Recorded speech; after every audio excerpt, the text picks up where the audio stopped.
आज की कथा है श्री घुश्मेश्वर।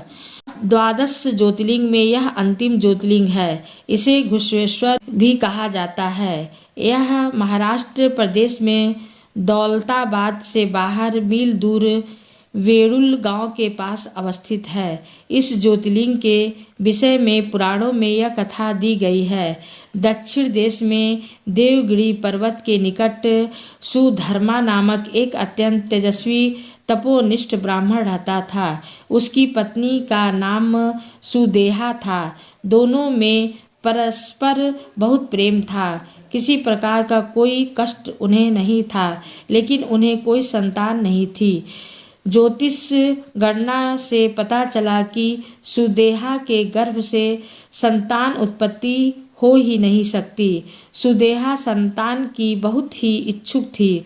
उसने आग्रह करके सुधर्मा का दूसरा विवाह अपनी छोटी बहन से करवा दिया। पहले तो ब्राह्मण देवता को यह बात नहीं जची, लेकिन अंत में उन्हें पत्नी की जिद के आगे झुकना ही पड़ा। वे उसका आग्रह टाल नहीं पाए। वे अपनी पत्नी की छोटी बहन घुस्मा को ब्याह कर घर ले आए।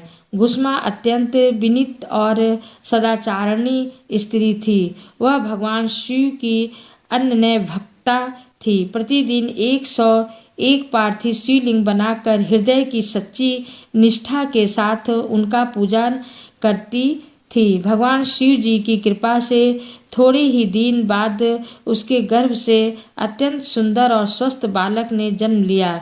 बच्चे के जन्म से सुदेहा और घुस्मा दोनों के ही आनंद का पार ना रहा। दोनों के दिन बड़े आराम से बीत रहे थे, लेकिन ना जाने कैसे थोड़े ही दिनों बाद सुदेहा के मन में एक कुविचार ने जन्म ले लिया।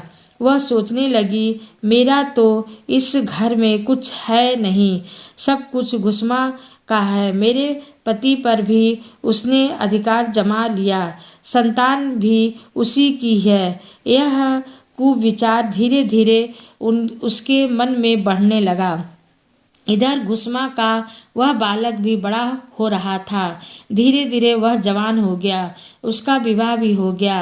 अब तक सुधर्मा के मन का कुविचार रूपी अंकुर एक विशाल वृक्ष का रूप ले चुका था।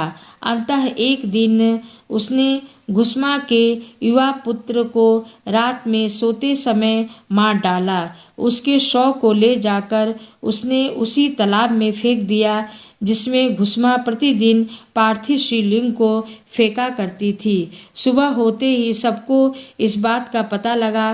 पूरे घर में कुहराम मच गया। सुधर्मा और उसकी पुत्रवधू दोनों सिर पीट कर फूट फूट कर रोने लगे, लेकिन घुस्मा नित्य की भांति भगवान शिव की आराधना में तल्लीन रही, जैसे कुछ हुआ ही ना हो। पूजा समाप्त करने के बाद वह पार्थिव शिवलिंग को तालाब में छोड़ने के लिए चल पड़ी।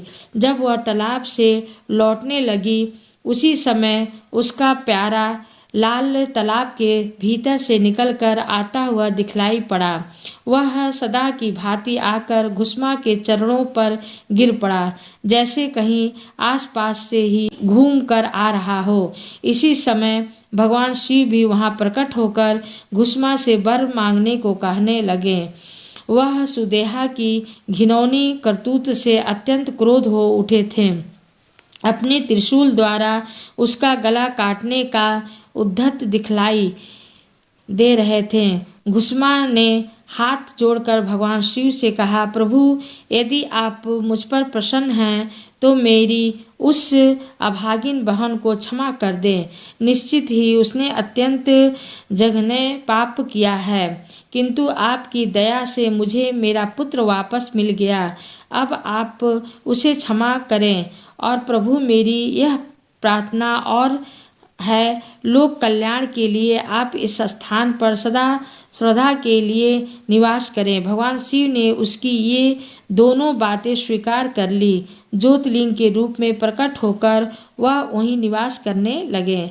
सती शिव भक्ता घुस्मा के आराध्य होने के कारण वे यहाँ घुमेश्वर महादेव के नाम से विख्यात हुए।